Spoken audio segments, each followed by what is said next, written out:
डोरी से हम बांध लेंगे तो फिर वो कहाँ भाग जाया करेंगे।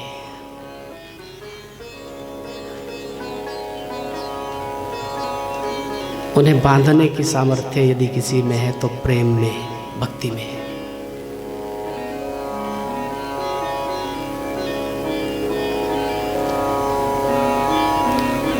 अन्य किसी में सामर्थ्य नहीं हो सकती है।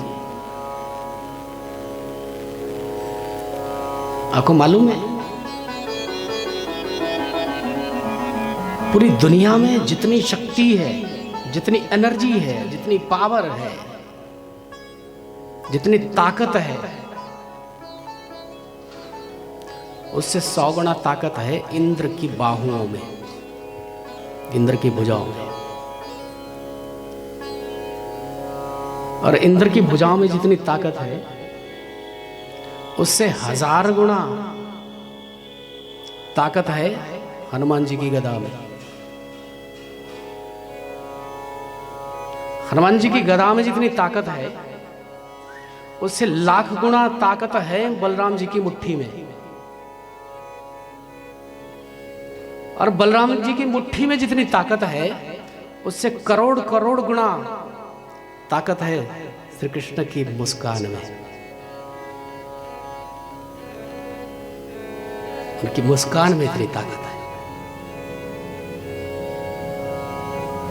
किसकी सामर्थ्य, कौन बांध सकता है परमात्मा को, कौन बांध सकता है गुरु को। लेकिन ये तो प्रेम है।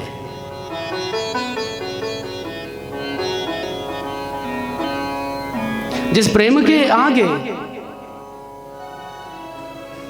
अखिल कोटि ब्रह्मांड नायक, निर्गुण निर्विकार निर्लिप्त निरासक्त परमात्मा भी नमित हो जाता है, झुक जाता है। वो प्रेम है, भक्ति है।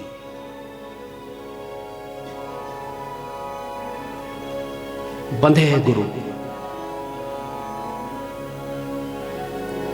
आपको मालूम है जीवन में सबसे बड़ा भय कौन हो सकता है, सबसे बड़ा डर कौन सा होता है? जीवन में सबसे बड़ा भय है मृत्यु का भय। कौन सा है जी? मृत्यु का भय। मृत्यु से सब डरते हैं। एक और बड़ी मजे की बात है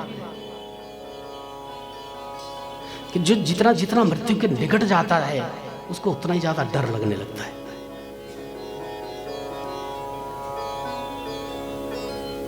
एक 18 वर्ष का बालक, एक 20 वर्ष का बालक जो बाइक को दौड़ाता है महाराज, उसको जितना मर्जी समझाए, उसको मृत्यु का भय ही नहीं, डर ही नहीं। एक दिन दादाजी से कहने लगा, बोले दादाजी मेरे साथ बैठिए पीछे।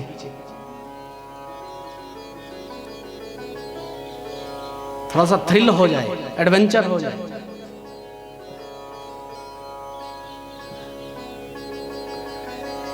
तो 80 वर्ष के बूढ़े बाबा ने कहा, बोले मैं नहीं जा सकता भाई, तू ही जा, मैं तो बहुत डरता हूं।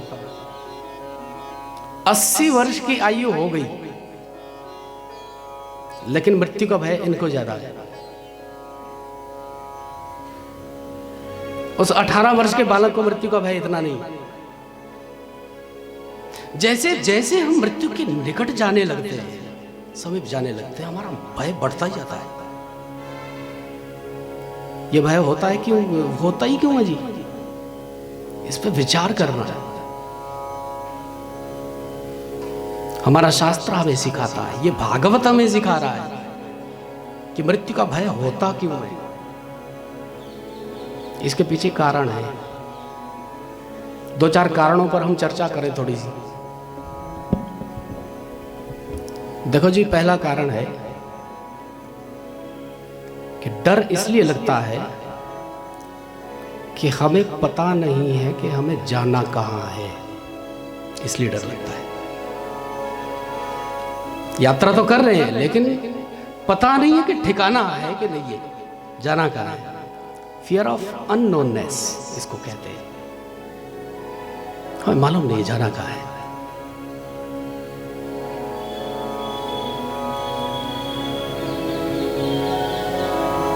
एक परिवार में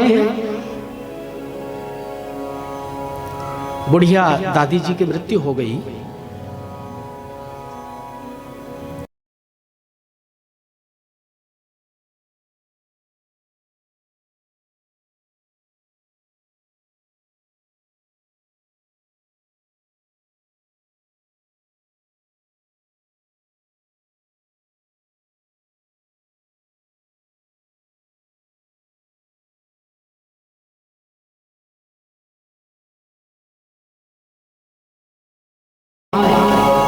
इनकी फोटो में हार क्यों लगाया? वो कहाँ चली गई? वो तो दिखाई नहीं दे रही मुझे। माँ ने बड़ा सुंदर उत्तर दिया, तो बेटा तुम्हारी जो दादी अम्मा है ना, वो प्रभु के पास गई है, प्रभु के पास गई है। कई बार हम ऐसी ऐसी बातें बच्चों को सिखा देते हैं जिनका अपने आप कभी आचरण किया ही नहीं। बच्चों को बड़ी सहज भाव में हम सिखा देते हैं, लेकिन खुद आचरण किया ही नहीं उन पे। बच्ची ने उस बात को मान लिया क्योंकि वो बच्ची है, वो भोली बालिका है। भागती हुई गली में चली गई थी और अपने फ्रेंड्स को कहा, आपको मालूम है, यू नो, मेरी ग्रैंड माँ है ना, वो ठाकुर जी के पास गई है, प्रभु के पास गई है, नृत्य, वो नाचने लगी। उसको प्रसन्नता है कि मेरी दादी माँ प्रभु के पास गई। इस बात को अगर हम जान लें कि हम प्रभु के पास जाने वाले हैं, तो भय को क्यों डर होगा? प्रभु के पास जाना है।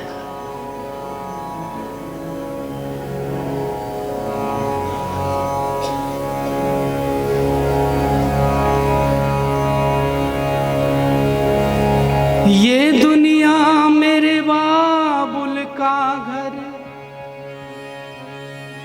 वो दुनिया ससुराल।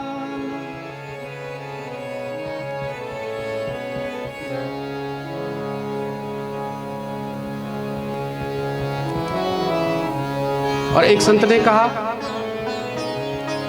कि ये दुनिया मेरे बाबुल का घर। दूसरे संत ने कहा, वो दुनिया मेरे बाबुल का घर,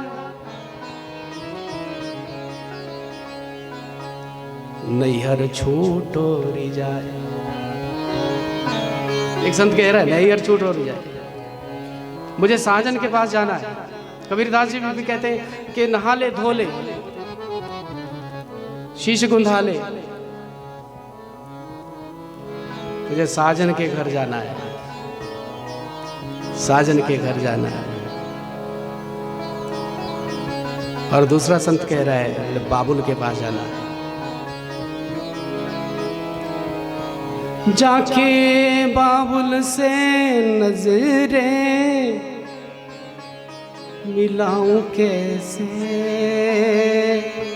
घर जाऊं कैसे, लगा चुनरी में दाग, छिपाऊं कैसे, लगा चुनरी में दाग, छिपाऊं कैसे, लगा चुनरी में दाग, चुनरी में दाग, छिपाऊं कैसे, जाऊं कैसे, लगा चुनरी में दाग, छिपाऊं कैसे, लगा चुनरी में दाग।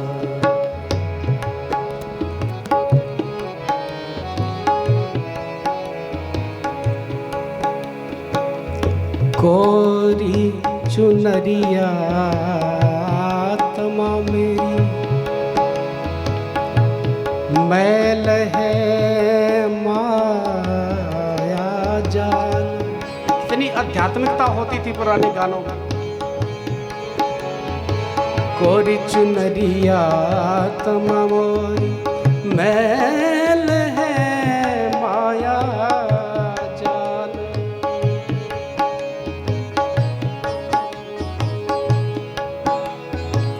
कोरी चुनरिया तमा मोरी मैल है माया जाल।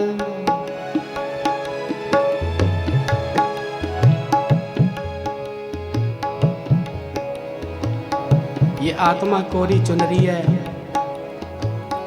माया का मैल इस पे अगर लगा होगा तो डर होगा, भय होगा कि कैसे जाऊं वहां,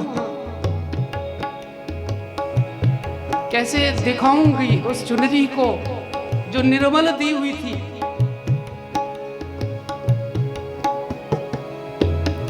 दास कबीर ने ऐसी ओढ़ी ज्यों की त्यों धर दीनी। कबीरदास इत्यादि ने ऐसी ओढ़ी कि ज्यों की त्यों धर दीनी। एक दाग भी नहीं लगाया, एक छिंटा भी नहीं लगा था माया का।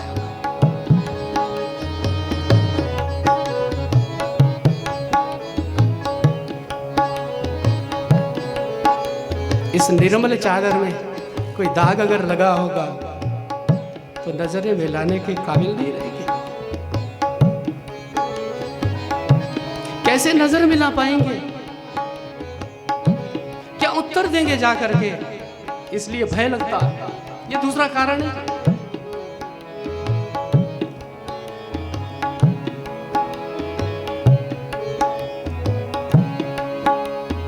और एक कन्या यदि ससुराल जा रही है, दूसरा दृष्टांत, और वो मायके में परिवार की आज्ञा में रही है, संस्कारों में रही है, पवित्रता से रही है, और जब जाने लगी तो विदाई की बेला आई, आंख नम हो गई, मां से मिली, सखियों से मिली और पिता से मिली तो रो पड़ी।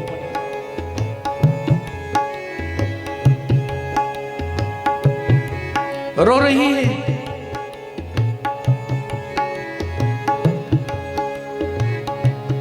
छूट नहीं रहा है बाबुल का अगना। जाते जाते बार बार अपने मन को समझाती और मन ने तसल्ली दे दी। एक स्फुरण है, एक आनंद है, एक उल्लास है, एक हर्ष है, एक तड़प है। पिया से मिलने जाना है, साजन से मिलने जाना है।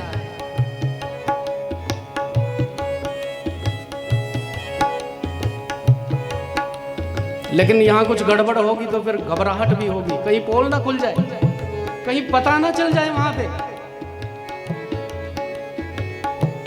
जिसने निर्मलता से जीवन जिया है अपना, उसको घबराहट नहीं हो सकती, भय नहीं हो सकता है। प्रभु के पास जाना है, जैसे हैं वैसे जाएंगे। भय क्यों होता है? बोले चुनरी को दाग लगाया इसलिए भय है। तीसरा भय, फियर ऑफ लोनलीनेस, बहुत बड़ा डर है। अकेले जाना है जी, कोई साथ में तो जाएगा ही नहीं। बड़ी कसमें खाई, एक पल भी साथ नहीं छोड़ेंगे, लेकिन फिर भी साथ तो छूट गया। आया है सो जाएगा राजा रंग फकीर, एक सिंहासन चढ़ी चला, एक बंधा जंजीर। नाही प्रत्यक्षन्ते मृत्यु कृतम अस्य न वा कृतम। मृत्यु कभी प्रतीक्षा नहीं करती है कि इस व्यक्ति को अभी कोई काम करना शेष रह गया, कभी प्रतीक्षा नहीं करती है।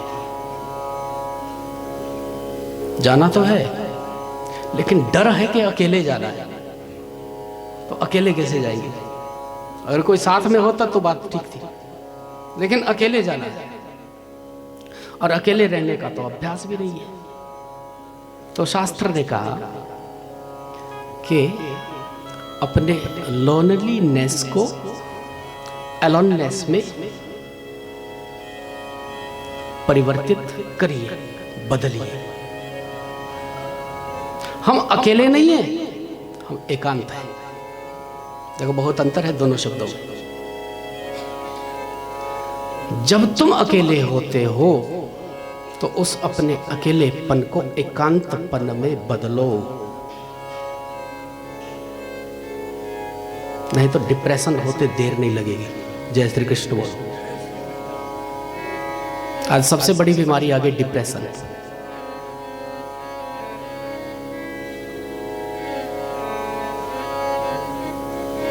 ये होता कैसे है जी? एक फिजिक्स के लेक्चर थे, बड़ा सुंदर वो लेक्चर दे रहे हैं क्लास में।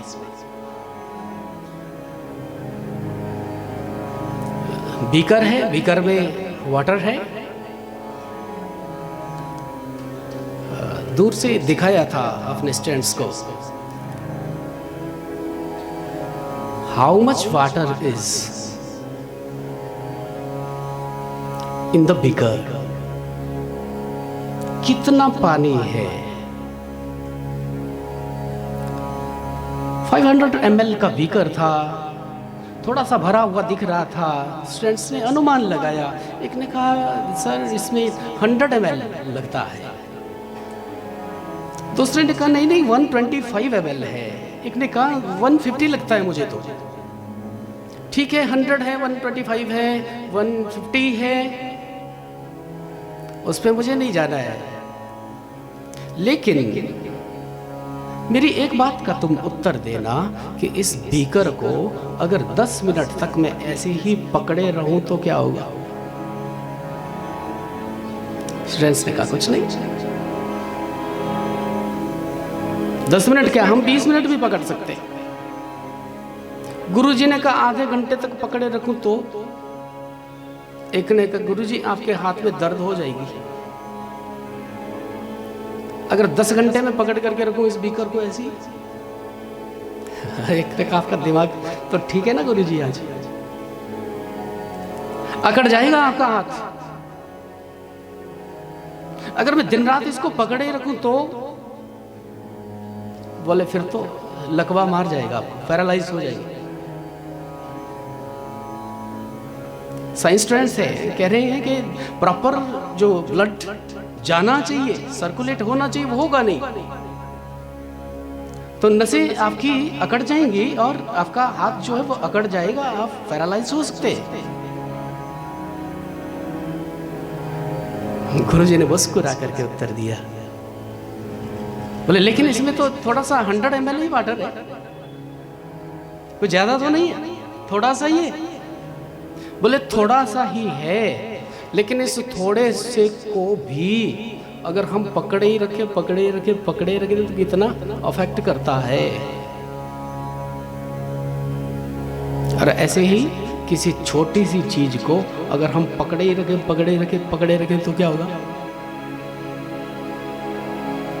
राधे राधे बोलो। दिन रात जिस चीज को हमने पकड़ के रखा है, भर करके रखा अपने दिमाग में, उससे डिप्रेशन नहीं होगा तो क्या होगा जी? हमारा शास्त्र हमें आज्ञा दे रहा है, सिखा रहा है कि सौभाग्यशाली है वह जीव जिसको एकांत सेवन मिलता है। सौभाग्यशाली है। दुनिया की भीड़ में ही तो रहते हैं हम, और केवल एकांत में ही ये अवसर मिलता है कि हम अपने साथ में सत्संग करें। स्वयं के साथ सत्संग करेंगे। और स्वयं के साथ जो सत्संग होता है, ऐसा सत्संग कोई होता ही नहीं है। थोड़ा अपने आप को जानने का अवसर हमें मिलता है। तो जो पुराने लोग, रिटायरी लोग हैं, उनको भी ये अवसर मिलता है। और घर में माताएं बहनें जो रहती हैं, उनको भी अवसर मिलता है लोनलीनेस का। भले ही मैं जानता हूं कि आपको जितना काम होता है उतना किसी को होता ही नहीं है। जय श्री कृष्ण। माताओं के लिए तो काम से लौट के भी वो काम पे ही लौटती है। काम से लौट के भी काम पे ही लौटती है। इससे ज्यादा मैं क्या कहूं। लेकिन फिर भी थोड़ा बच्चों को भेज करके, उनको ऑफिस भेज करके, घर के कामों से थोड़ा निवृत्त हो करके जो थोड़ा सा समय मिलता है, उसमें हम क्या करते हैं, हमें विचार करना चाहिए। उस समय अपने आप से बात करनी होती है। एकांत सेवन का अभ्यास किया जा सकता है, और जिसको एकांत सेवन का अभ्यास है उसको फियर ऑफ लोनलीनेस नहीं होगा, अकेलेपन का भय नहीं होगा। अकेले जाना है, ओह फिर तो बड़ा अच्छा है। किसने कहा अकेले जाना है?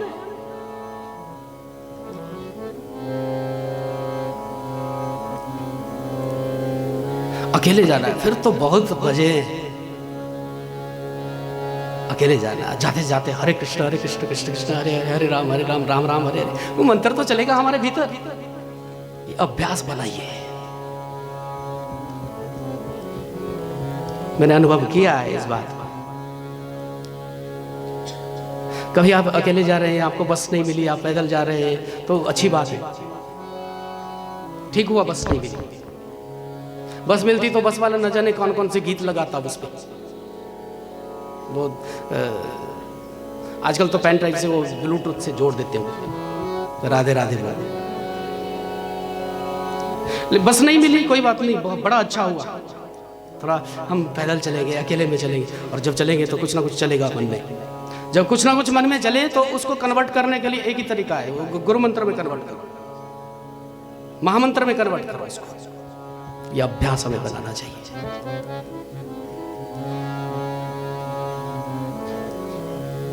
जब भी कुछ मन में चल रहा है उसको कन्वर्ट करिए। फियर ऑफ लोनलीनेस खत्म हो जाए। एक बहुत बड़ा भय होता है मृत्यु का, वो होता है fear of loss of identity. मेरी पहचान खो जाएगी। इतने बड़े सेठ, नगर सेठ है, पूरा नगर जिनकी छत्र छाया में रहता है, अरे हमारे बिना तो कुछ होता ही नहीं है। ये बहुत बड़ी गलतफहमी हमने पाल रखी है। जय श्री कृष्ण बोल। मेरे बिना कुछ नहीं होगा, मेरे बिना कुछ नहीं होगा, मेरे बिना कुछ नहीं होगा।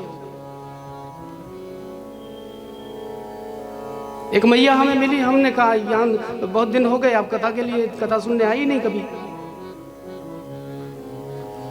आना तो चाहती थी लाला, लेकिन आऊं कैसे, मेरे बिना कुछ होता ही नहीं है। वो घर में ना जाने क्या कर दे। हमने किसी से कहा हम वृंदावन धाम जा रहे हैं यात्रा में, आप चलोगे साथ में? उन्होंने कहा जाना तो था पंडित जी, बड़ा मन था, लेकिन क्या करूं, यहाँ घर में मेरे बिना कुछ होता ही नहीं है। मैंने कहा तू चली जा, फिर देखना कि कितनी अच्छी तरह से होगा।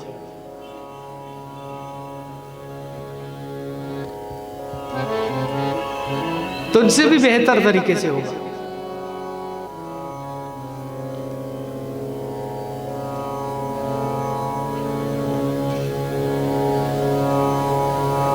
मेरी आइडेंटिटी खो जाएगी, मेरी पहचान खो जाएगी।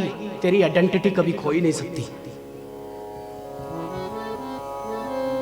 तेरे शरीर की आइडेंटिटी खो सकती है, तेरी जो पहचान है वो कभी नहीं खो सकती है।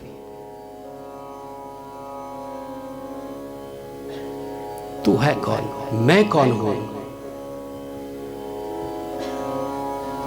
जब बचपन में क्रीड़ा करता था, पाठशाला में अपने सहपाठियों के साथ में किलोल करता था, तब भी मैं था। युवावस्था में प्रविष्ट हुआ तो मैं था, वृद्धावस्था को पहुंचा तो भी मैं था, शरीर को छोड़ दिया तब भी मैं हूं।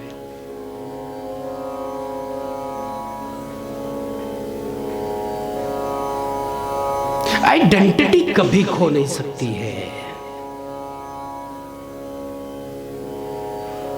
कभी नहीं खो सकती है।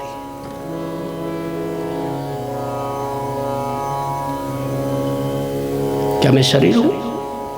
शरीर तो छूट जाता है, मैं रोक नहीं पाता हूं। इसका मतलब मैं कोई और हूं। क्या मैं आंखें हूं? आंखें तो अंधी हो जाती है, मेरा कोई वश नहीं चलता है, इसका मतलब मैं आंखें नहीं। मैं कान हूं? कान तो बहरे हो जाते हैं, अरे मैं कान भी नहीं हूं। फिर मैं कौन हूं?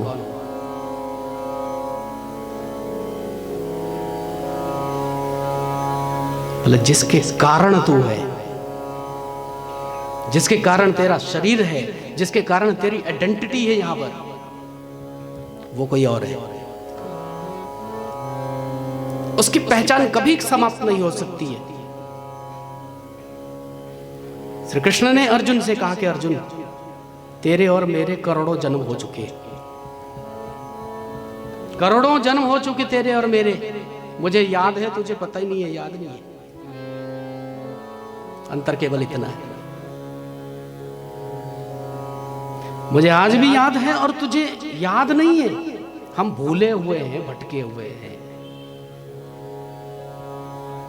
लेकिन हैं तो सदा से ही, और सदा के लिए रहेंगे भी। सदा से हैं और सदा के लिए रहने वाले भी हैं।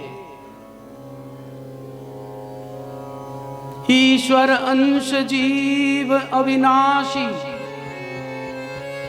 अविनाशी, अविनाशी का मतलब जानते हो? जिसका कभी विनाश होता ही नहीं है। जीव अविनाशी क्यों है? क्योंकि ये ईश्वर का अंश है, इसलिए अविनाशी है। ईश्वर अंश जीव अविनाशी। जब मैं अविनाशी हूं तो डरूं क्यों? Loss of fear of loss of identity समाप्त। एक और भय होता है मृत्यु के समय, और वह मालूम है क्या होता है? बोले फियर ऑफ लॉस। बड़ा घाटा हो जाएगा, बड़ा नुकसान हो जाएगा। करोड़ों की प्रॉपर्टी जोड़ के रखी है और ये सब छूट जाएगा, इसलिए डर होता है, उसको छोड़ना नहीं चाहते। इसलिए संत लोग ज्यादा प्रपंच में पढ़ते ही नहीं। जितना ज्यादा प्रपंच उतना ज्यादा छोड़ने का डर। ध्यान रखना। एक संत ने बड़ी सुंदर बात कही, बोले जितना कम सामान होगा सफर उतना आसान होगा। तो ये सामान जो हमने इकट्ठा करके रखा है, इसको छोड़ने का डर है, ये छूट जाएगा। इस डर से कैसे बचे? भागवत कहती है, बोले हमें छोड़ने का अभ्यास करना चाहिए। राधे राधे बोलो। छोड़ने का अभ्यास करना चाहिए। छोड़ने का अभ्यास ही नहीं है तो 1 रुपया नहीं त्याग सकते। तो करोड़ों की प्रॉपर्टी जब छूटेगी तो कितना कष्ट होगा, कितना दुख होगा उस समय।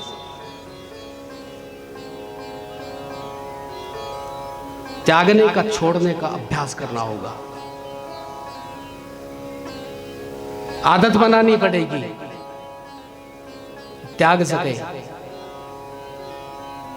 तो दुनिया को त्यागते समय भी कोई ग्लानि नहीं होगी, मुस्कुराते हुए जाएंगे, चलेंगे। हर्ष के साथ चलेंगे, प्रसन्नता के साथ चलेंगे। और प्रसन्नता क्यों है? बोले क्योंकि प्रभु के पास जाना है, प्रभु के पास जाना है, ठाकुर जी के पास जाना है।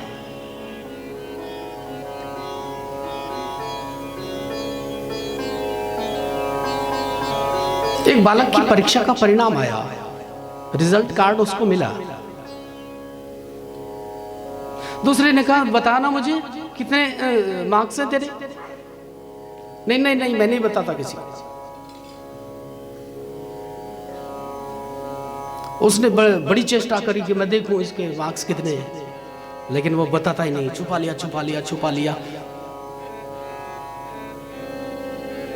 कोई बात नहीं, सहपाठी से छुपा लिया, लेकिन घर कैसे जाऊं?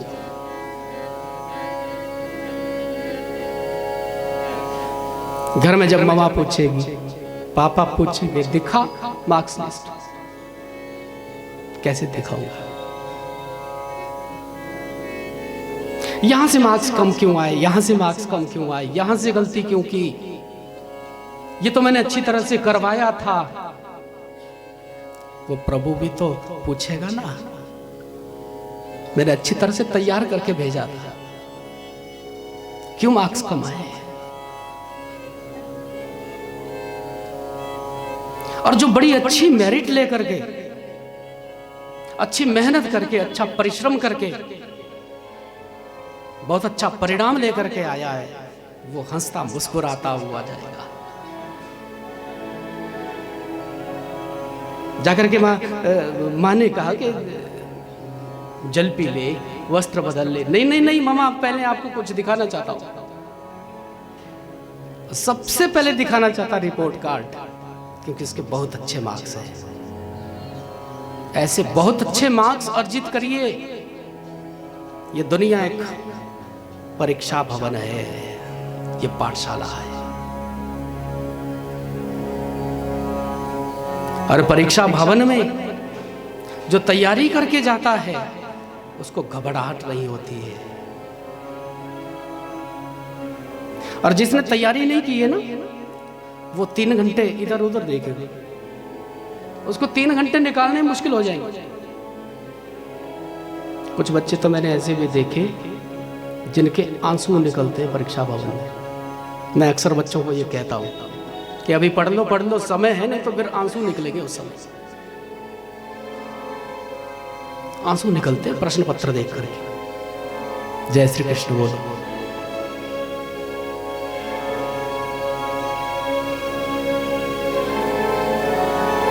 इसलिए हम तैयारी करें, मृत्यु से घबराएं नहीं, हम तैयारी करें। तस्मात् भारत सर्वात्मा भगवान ईश्वरो हरिः श्रोतव्य कीर्तितव्यश्च स्मर्तव्यश्चेत् शताभयम्। सुखदेव जी कह रहे हैं कि हम तैयारी करें। और तैयारी क्या है, आप बहुत ध्यान देना, कोई ज्यादा तैयारी नहीं है इसके लिए। 3 काम करने जीवन में अवश्य ही, और कुछ हो ना हो कोई बात नहीं, लेकिन 3 कार्य जीवन में अवश्य प्राथमिक तौर पर करने हैं। दूसरे कार्य सारे गौण हैं, 3 कार्य प्राथमिक हैं। वो क्या है? पहला कार्य मनुष्य के लिए है श्रवण। हमें सुनना है जी। क्या करना है? सुनना है। लेकिन सुनना भी क्या है, ये भी चुनना है। बड़ी प्यारी बात है। क्या सुनना है, इसको भी चुनना है। भद्रम कर्णेभिः शृणुयाम देवा, शास्त्र ने कहा। बोले हम भद्र सुने, कल्याण की बात सुने, ऐसी बात सुने जिसमें अपना कल्याण छिपा हुआ हो। और वह क्या है? बोले वह है सत्संग, वो है हरि कथा।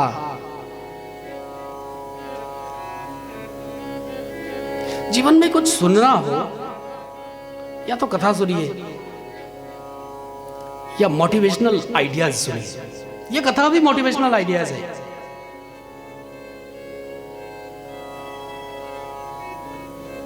ये प्रेरणास्पद विचार ही तो हैं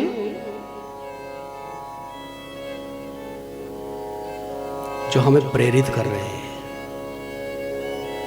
तेरे आध्यात्मिक उत्थान के लिए, आध्यात्मिक उन्नति के लिए तुझे प्रेरित कर रही है भागवत। इसलिए श्रवण करें।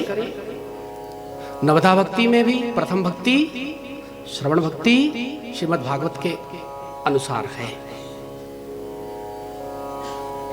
श्रवणम, फिर कीर्तनम, दूसरी भक्ति कीर्तनम। पहला कार्य तो श्रवण करें, दूसरा कार्य हम कीर्तन करें। हरे कृष्ण कृष्ण कृष्ण हरे हरे, हरे राम राम राम हरे हरे। इसको कहते कीर्तन। भगवान का नाम बार बार गाना वो कीर्तन है। भगवान का नाम बार बार गाना। और तीसरा कार्य जीवन में क्या करना है? बोल तीसरा कार्य ये करना है कि थोड़ा प्रभु को याद करना है, ठाकुर जी को याद करना है।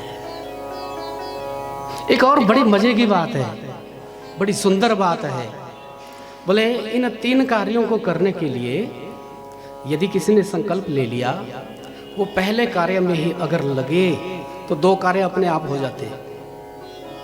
उनके लिए कोई चेष्टा ही नहीं करनी पड़ती, दो अपने आप होते हैं। फिर एक ही करना है, तीन नहीं करने पर एक ही करना है।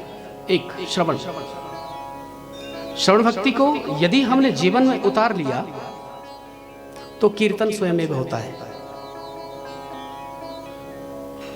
जिसके बारे में सुना है वही तो याद आता है ना। बार बार जीवा पर वही नाम याद आता है, तो बार बार जीवा पर वो नाम याद आएगा तो कीर्तन हो जाएगा। और जब कीर्तन होने लगेगा तो कभी तो प्रभु की याद आएगी ना, कभी तो प्रभु की याद आएगी। कामोद ले लो, जय श्री कृष्ण बोल, प्रभु की याद आएगी। किसी ने कहा मन लगता नहीं है, ये मन बड़ा चंचल है, कैसे तेरा भजन करूं। गा रहे थे ना आप लोग, जय श्री कृष्ण बोल। ये मन बड़ा चंचल है, कैसे तेरा भजन करूं, जितना इसे समझ आया उतना ही मचल जाए। चंचलम ही मनः कृष्ण परमार्थी बलवदृढ़ तस्याहम निग्रहम मन्ये वायुरीव सुदुष्कृतम। अर्जुन ने भी यही प्रश्न किया था। वायु को मुट्ठी में बंद करना जैसे असंभव कार्य है, उसी तरह से मन को भी वश में नहीं किया जा सकता है। तो मन लगता नहीं है, नहीं लगता है तो इसके लिए क्या करना है? बोले भगवत लीलाओं में गोता लगाना है। निकुंज की लीलाएं, निवृत्त निकुंज की लीलाएं, श्री ठाकुर जी की इन लीलाओं में अवगाहन करिए। और जब इन लीलाओं में हम अवगाहन करते हैं तो हमारा मन द्रवित होने लगता है। मन द्रवित होने लगता है। जब मन द्रवित होता है, लोहा जब द्रवित होने लगता है या कोई भी धातु जब द्रवित होने लगती है तो उसको कोई भी आकार दिया जा सकता है। मूर्ति बनाने वाले धातु को द्रवित करते हैं, उसके गलनांक तक पहुंचाते हैं। जब वो गल जाती है, तरल बन जाती धातु, तो फिर उसको सांचे में डाला जाता है। और जिस तरह के सांचे में उसको डाला जाता है उसी तरह का वो रूप ले लेती है। ऐसा ही हमारा यह मन है। जब मन द्रवित होने लगे तो उस समय उसको ठाकुर की याद रूपी सांचे में डाल लीजिए और हमें बार बार प्रभु की याद आएगी, बार बार प्रभु की याद आएगी। जब कथा में, सत्संग में कोई करुण प्रसंग आए, प्रभु की कथा, प्रभु के भक्तों का के चरित्र चल रहे हैं और करुणाद्र हो रहा, हमारा मन रस की निष्पत्ति होने लगती है, अश्रुपात जब होने लगता है, उस समय समझ लेना कि मेरा मन द्रवित हो गया है। और उस समय समझाना अपने मन को, वो सही समय है। समझा लेना मन को कि मन, जो ठाकुर इतने करुणा निधान है, तो उनकी याद क्यों नहीं करता है?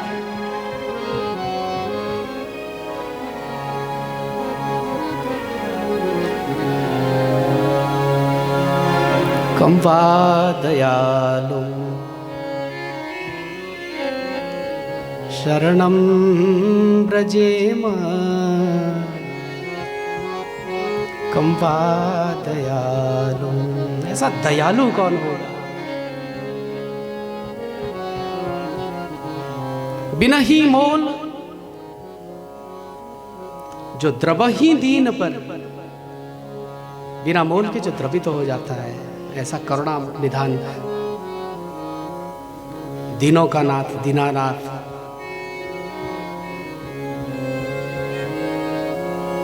करुणा की मूर्ति कौन मिल सकती है? ऐसी सच्ची सरकार कैसे मिल सकती है? रे मन, तू याद क्यों नहीं करता उसको? तो क्यों उसकी शरण ग्रहण नहीं करता है? उस समय अपने मन को समझाना, तो मन लगेगा कथा में, मन लगेगा हरि लीला में। बड़ी महिमा है सुनने की, बड़ी महिमा है जी।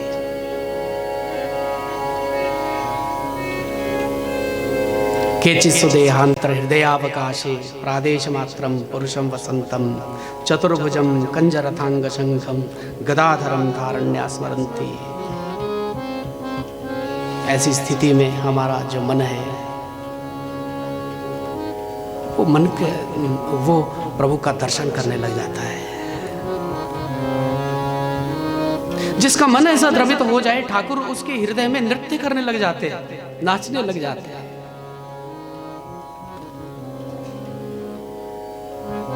वो हृदय में ही रासा नृत्य करते हैं।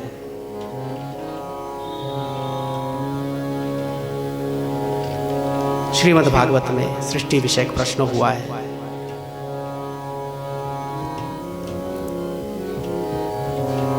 सुखदेव जी ने बड़ा सुंदर वर्णन किया है।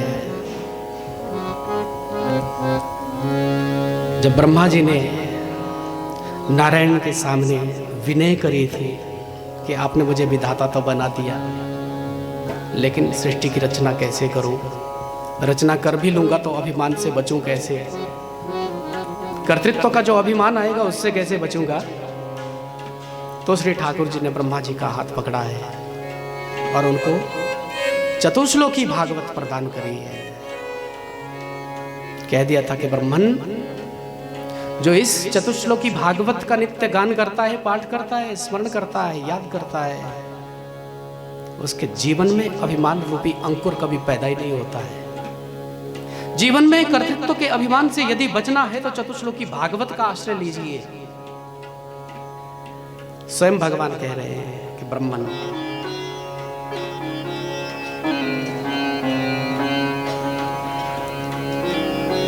कि अहमेवा समेवा नान्यद यत सत सत परम पश्चादहं यदेतच्च सोऽवशिष्येत् सोऽस्म्यहं रित्यर्थं यत् प्रतीयेत न प्रतीयेत चात्मनि तद विद्यादात्मनो मायां यथा भासो यथा तमः यथा महान्ति भूतानि भूतेषु चावचेष्वनो प्रविष्टान्य प्रविष्टानि तथा तेषु नातिष्वहम् एतावदेव जिज्ञास्यं तत्व जिज्ञासुनात्मना अनवया व्यतिरेकाभ्याम यत्स्यात् सर्वत्र सर्वदा। बोलिए भागवत भगवान की जय।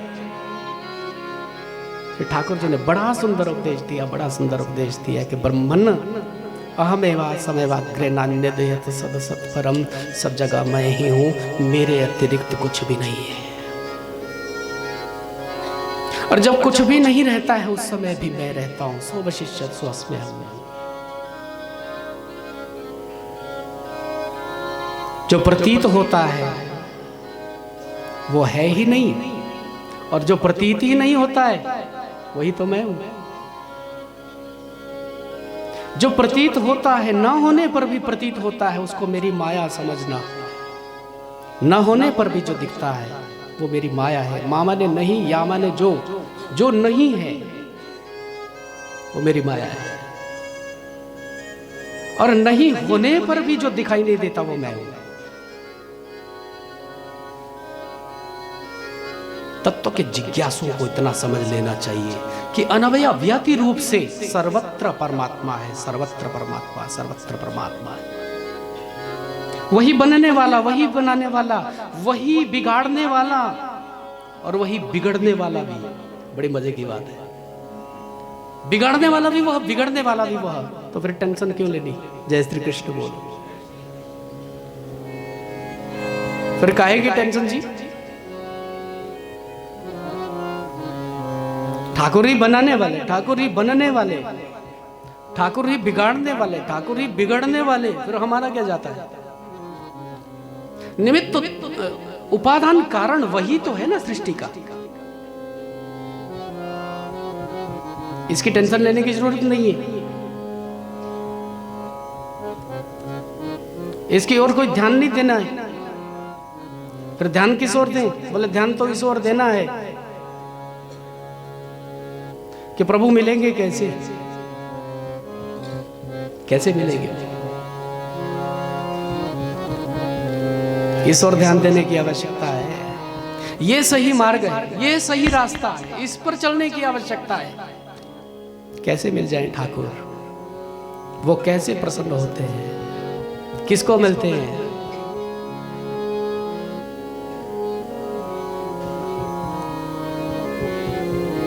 तुझे मालूम है परीक्षित,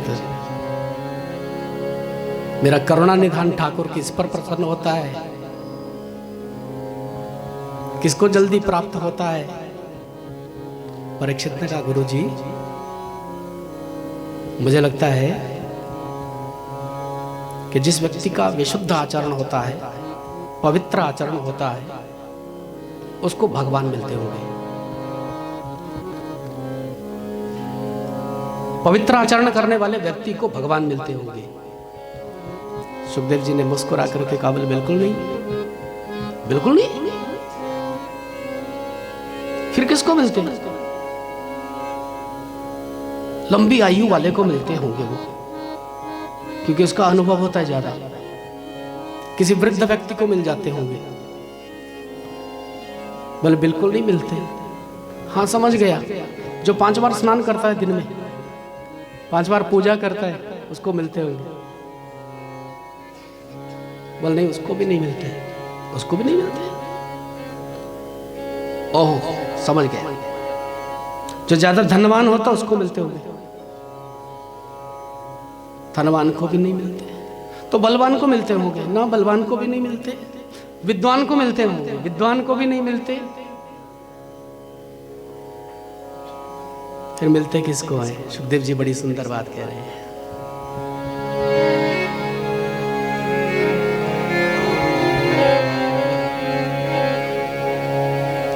के व्याधस्य चरणं ध्रुव सच्यव्यो विद्या गजेन्द्रस्य का जातिर्विदुरस्य यादवपते रुग्रस्य किं पौरुषम् कुब्जाया किमु तत्र रूपमधिकं किं तत्सुदाम्नो धनं भक्त्या तुष्यति केवलम परमया भक्ति प्रियो माधव। अगर आचरण देख करके कृपा कर देता तो उस व्याध पर कृपा क्यों करी जिसने चरण में बाण मार दिया था। जरा नाम के व्याध ने श्री कृष्ण के चरणों में बाण लगा दिया, लेकिन जब रोता रोता वो व्याध ठाकुर जी के पास आया था तो ठाकुर जी ने उसके सिर पे हाथ फेरा और कहा था कि प्यारे तुझे पश्चाताप करने की जरूरत नहीं, आवश्यकता नहीं है। उसको अपने अंक में भर लिया था। तुझे लगता है परीक्षित कि बड़ी उम्र के वाले लोगों को ही भगवान मिलते? ध्रुव की उम्र कितनी थी? सुनीति का बेटा मधुबन में जाकर के तब करता है। आज मधुबन के दर्शन भी है, जय श्री कृष्ण बोलो। वही ध्रुव टीला का दर्शन हम करेंगे जहां ध्रुव जी ने तपश्चर्या की है। 4.5 वर्ष के बालक ने जब पुकारा था ठाकुर जी को, अपनी तोतली वाणी से पुकारा था, तो आए थे ठाकुर उसके सामने। ये भूल जाना परीक्षित के किसी विद्वान को ही परमात्मा मिलता है। वो गजेंद्र कौन सा पढ़ा लिखा था, वो हाथी कौन सा पढ़ा लिखा था, वो किस पाठशाला में गया, वो किस यूनिवर्सिटी में जाकर के शिक्षा ग्रहण किया। लेकिन जब उस हाथी ने पुकारा था तो स्वयं ठाकुर जी आए थे। सुदर्शन चक्र से ग्राह के मुख को फाड़ दिया है, हाथी को बंधन मुक्त किया।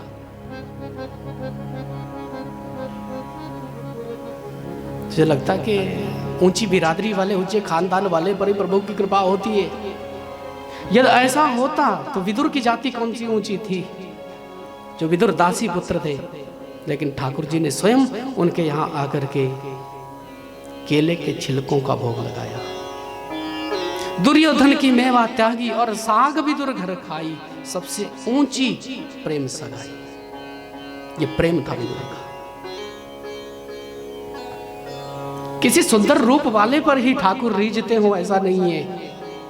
कुब्जा कौन सी सुंदरी थी, 3 जगहों से टेढ़ा जिसका शरीर है, त्रिवक्रा जिसको कह करके लोग उसकी हंसी उड़ाते।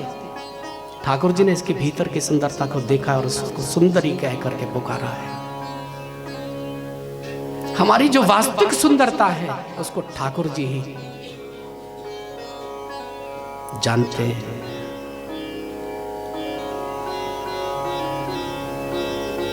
तुझे लगता कि धनवान को मिलते प्रभु? वो सुदामा कौन सा धनवान था? वो सुदामा कौन सा धनवान था जिसके पास 2 मुट्ठी चावल भी नहीं घर में,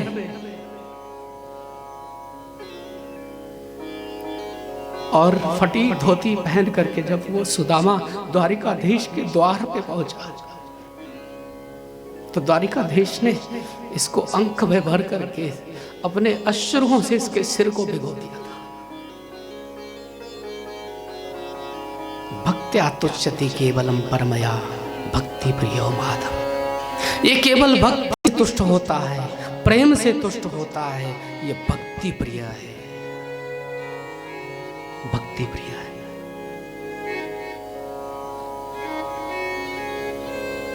परीक्षित के नेत्र सजल हो गए। परीक्षित कहा, गुरुजी आज आपने जो बात कही है मेरे हृदय को कुरेद रही है। इतना कष्ट हो रहा है, इतना कष्ट हो रहा है जितना कष्ट एक मुनि का अपराध करने के बाद भी मुझे नहीं हुआ था। आपने कहा कि मेरे ठाकुर जी ने विदुर के घर में जाकर के केले के छिलके खाए, केले के छिलके खाए। श्री ठाकुर जी के जीवन में ऐसी परिस्थिति क्यों आई कि उनको केले के छिलकों का भोग लगाना पड़ा? ऐसी परिस्थिति क्यों आई? इसको कहते विशुद्ध प्रेम है। मेरे जीवन में भले ही कैसी भी परिस्थिति क्यों ना आ जाए, लेकिन मेरा ठाकुर प्रसन्न रहना चाहिए।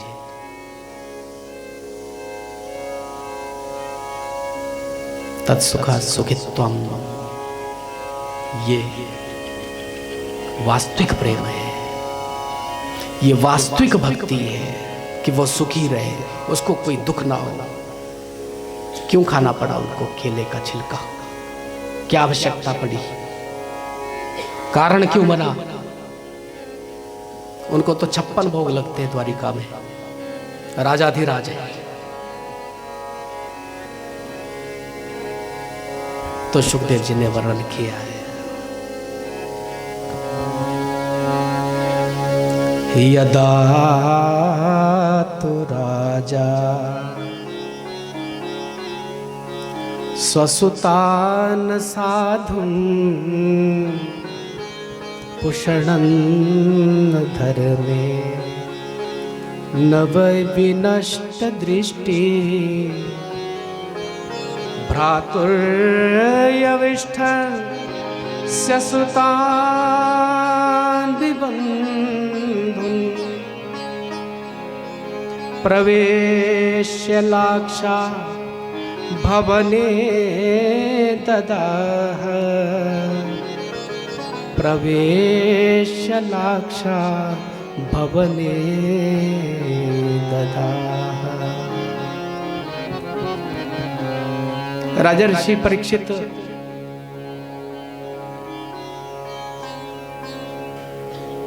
राजा धृतराष्ट्र की बाहर की दृष्टि जन्म से नहीं थी, जन्मांत पैदा हुए। लेकिन जिस व्यक्ति की बाहर की दृष्टि नहीं होती है, उसकी भीतर की दृष्टि बड़ी प्रबल होती है।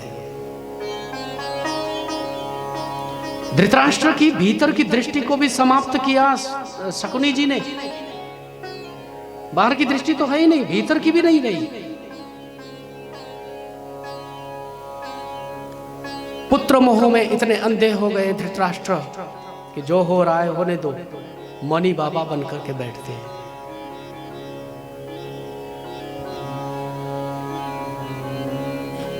पांडवों को लाक्षागृह में जलाने का षड्यंत्र हुआ। प्रभु ने करुणा बरसाई, कृपा की और पांडव सुरक्षित बचे।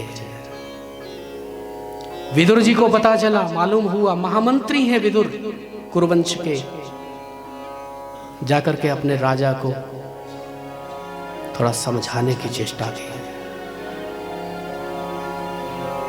धृतराष्ट्र के दरबार में जाकर के विदुर ने कह दिया था कि महाराज,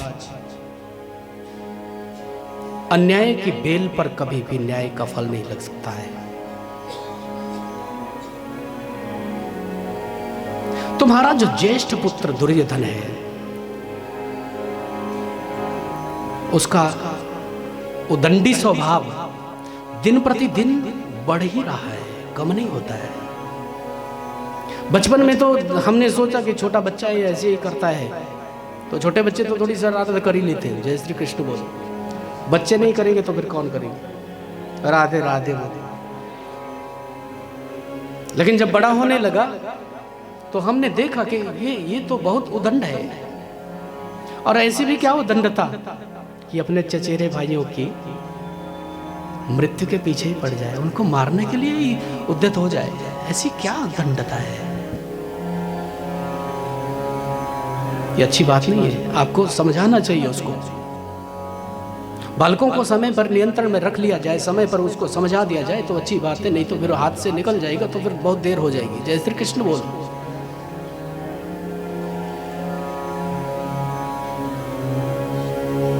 और नहीं मानता है अगर आपकी बात, तो कुछ दिन उसको घर से बाहर निकालो। और कई बार जो हम सिखा नहीं पाते हैं वो वक्त सिखाता है।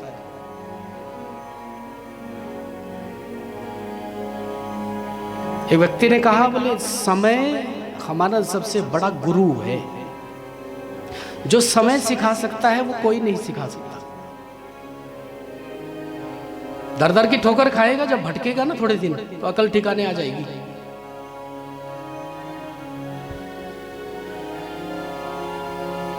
एक बहुत बड़े राष्ट्र की सुरक्षा के लिए एक गांव का अगर त्याग कर देना पड़े तो कर देना चाहिए। एक गांव को बचाने के लिए एक खानदान का त्याग करना पड़े तो कर देना चाहिए। एक खानदान की सुरक्षा करने के लिए एक व्यक्ति का अगर त्याग कर देना पड़े तो कर देना चाहिए। एक शरीर को बचाने के लिए एक अंग अगर काटना भी पड़े तो काट देना चाहिए। ये विदुर रीति है। उंगली खराब हो गई, डॉक्टर ने कहा कोई इलाज नहीं है, काटना पड़ेगा, नहीं तो कैंसर है, पीछे पीछे चला जाएगा। हमने कहा जल्दी काटो, अभी तो उंगली ही खराब हुई है ना।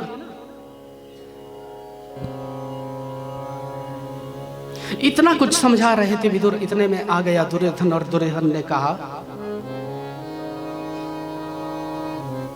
मेरे विरुद्ध मेरे पिता को भड़का रहे हो,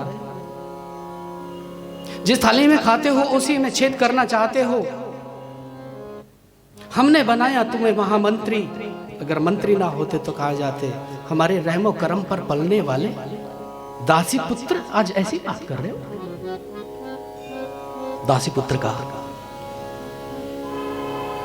जो काका काका कह करके आगे पीछे घूमता था, वो आज ऐसे कटु वचन कह रहा है। दुर्योधन के ऐसी बातों को सुनकर के विदुर जी को बड़ा कष्ट हुआ। और विदुर जी ने उसी समय अपना रेजिग्नेशन लेटर निकाला था, पॉकेट में ही था। मुझे पता था, मुझे मालूम था कि यही होने वाला है। लीजिए महाराज त्यागपत्र, आज से मंत्री पद त्यागता हूं। अंतिम चेष्टा थी, अंतिम प्रयास था जिसमें मैं असफल हो गया। त्यागपत्र दिया, महल से बाहर को निकले।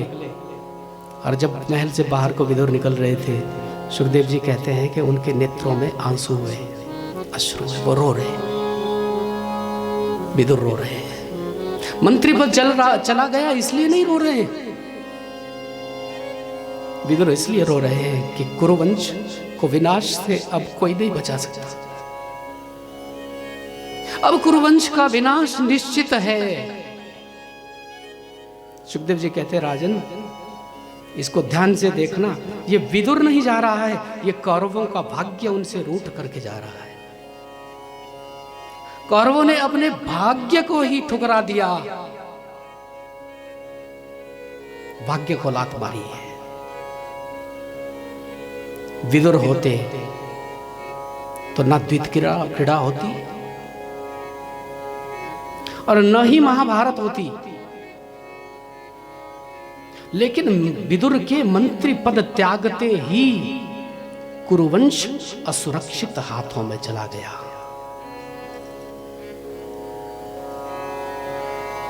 असुरक्षित हाथों में चला गया। आज संकल्प किया था विदुर ने, मैंने अच्छा नहीं किया, मुझे साथ नहीं छोड़ना चाहिए था। महाराज वृद्धावस्था को प्राप्त हो रहे हैं, महारानी भी वृद्धा हो रही है, मुझे उनकी सेवा में रहना चाहिए था। लेकिन जो हुआ सो हुआ, प्रभु इच्छा से हुआ है, हरि इच्छा से हुआ है। अब इस का प्रायश्चित करना ही मेरे लिए श्रेष्ठकर है, मुझे प्रायश्चित करना चाहिए। और प्रायश्चित करने के लिए मैं क्या करूं?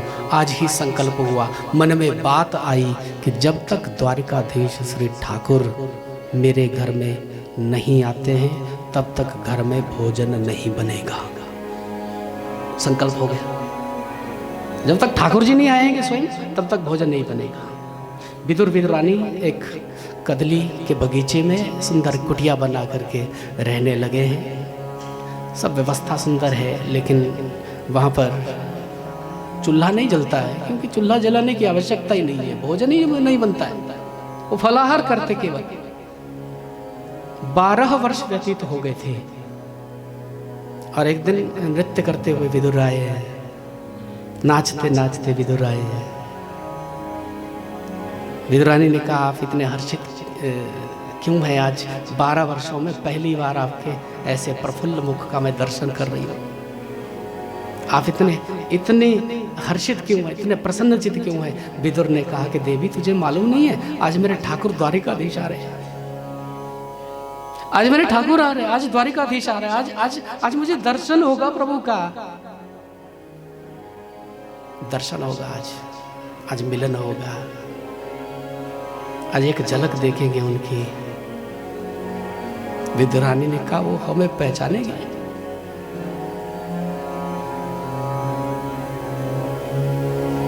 क्या पहचानेंगे वो हमें? आप मंत्री थोड़ी ना, आपको स्थान मिलेगा क्या आगे जाने के लिए? कितनी भीड़ होगी हस्तिनापुर में, आज द्वारिकाधीश आ रहे। विदुर ने रोते रोते कहा कि देवी देखना, मेरा ठाकुर मुझे एकदम से पहचानेगा। जब हम उसको दिन रात याद करते हैं तो ऐसा हो ही नहीं सकता कि उसको भी हमारी याद ना आए। उसे भी हमारी याद आती ही होगी देवी, तभी तो हमें भी उनकी याद आती है। क्योंकि ये दोनों ओर घटने वाली घटना है, दोनों ओर घटने वाली घटना है। दोनों कुटिया में चले गए और पुकार रहे प्रभु का, याद है कुछ भी हमारा।